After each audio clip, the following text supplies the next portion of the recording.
Step back to 1963, a year that brought us more than just bell-bottoms and lava lamps.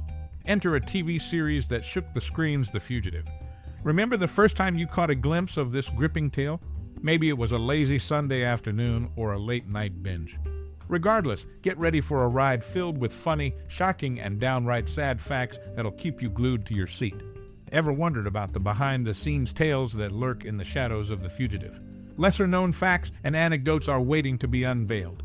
Did you know the twists and turns in the storyline were sometimes as unpredictable as real life?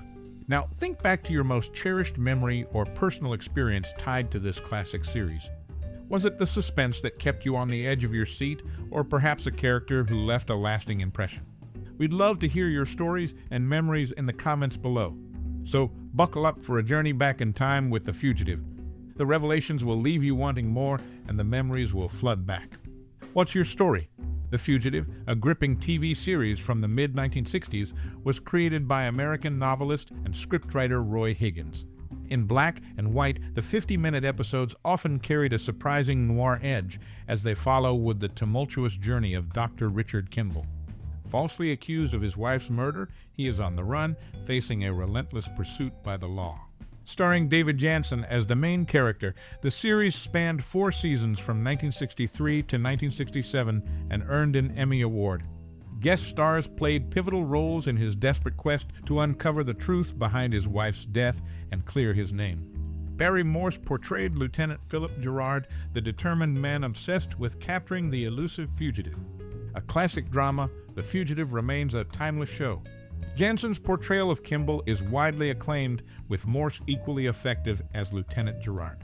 Lasting for 4 years and comprising 120 episodes, the show has left a lasting mark on television history. The character of Richard Kimble drew inspiration from Dr. Sam Shepard, albeit loosely. The significant difference lies in his 4-year pursuit of the real killer, a one-armed man responsible for his wife's murder. The series finale, titled The Judgment, aired in the summer of 1967, concluding the intense chase. In a climactic moment, Kimble confronts Fred Johnson, the one-armed man, who admits to being the true killer. Lieutenant Gerard intervenes, saving Kimble by fatally shooting Johnson. While the finale had its weaknesses, it served as a fitting end to the series and remains one of the highest-rated TV finales of all time. In summary, The Fugitive captivates with its suspenseful narrative and memorable characters, making it a noteworthy piece of television history. The opening credits of the series feature a train derailment sequence with the words "Chemin de Fer," using stock footage from The Young in Heart, a film starring Janet Gaynor and Douglas Fairbanks Jr., produced by David O. Selznick and released by United Artists. Interestingly, the figures in the footage, including Janet Gaynor, play a role in propping up Minnie Dupree as they walk away from the train wreckage. Ken Wilhoit, the series music editor, had a connection to the infamous Dr. Sam Shepard case, which is widely believed to have influenced the show. Wilhoit was married to Susan Seaforth Hayes, who had an affair with Dr. Shepard. In a twist of fate, Dr. Shepard appeared as a prosecution witness against himself in the case. Despite the apparent parallels, the show's creator, Roy Huggins, consistently denied directly basing Richard Kimble or the fictional murder on Dr. Sam Shepard. Huggins claimed to be unfamiliar with the Shepard case until the series began. Instead, he attributed the show's inspiration to his love for westerns. Huggins envisioned a series about a modern character wandering the country akin to a mythic cowboy. In summary, behind the scenes of The Fugitive, we find intriguing connections to stock footage from another production and a real-life affair linked to the infamous Shepard case. Roy Huggins' denial of a direct connection to Shepard adds a layer of mystery to the show's origins, emphasizing his passion for westerns as the driving force.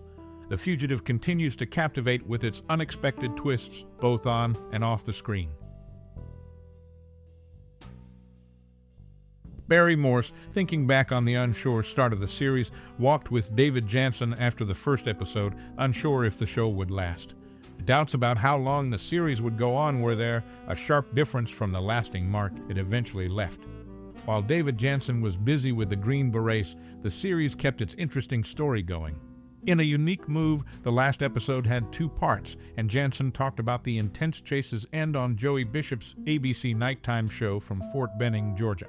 His words came from the military base, giving us a peek into the series' ending. Neil Sabin, the person in charge of MediV shows, praised Janssen's dedication. In every episode and nearly every scene, Janssen's talent stood out, showing how committed and skilled he was. The praise from Sabin shows how big a role Janssen played in making the series successful. In TV history, The Fugitive's impact is clear. Janssen's steady presence, combined with the unfolding drama, made it a classic. The last episode, even with its flaws, is one of the highest-rated TV endings ever, showing how much people still like The Fugitive. During the start of The Fugitive in 1963, three well-known actors, William Shatner, DeForest Kelley, and James Doohan, appeared before they became famous for Star Trek. This early link adds an interesting aspect to the series, showing how these actors, who later became sci-fi stars, came together. Barry Morse, who played Lieutenant Philip Gerard, had a peculiar experience. People in supermarkets mistook him for Dr. Kimble, the character he portrayed. Morse had to politely correct them when they asked him to leave that nice Dr. Kimble alone. The strong connection the public felt with the show blurred the line between fiction and reality, making an impact beyond just the screen. Notably, there was a hiccup in Richard Kimble's escape from his Wisconsin hometown. Producers realized that Wisconsin didn't have the death penalty. They quickly changed the story, moving Kimble's escape to Indiana. This adjustment in the setting shows how the storyline was carefully crafted to fit the practicalities of the time. Looking back, these stories reveal unexpected moments between the cast and the public and how the series adapted to real-world situations. It shows a dynamic interaction between on-screen drama and real-life details.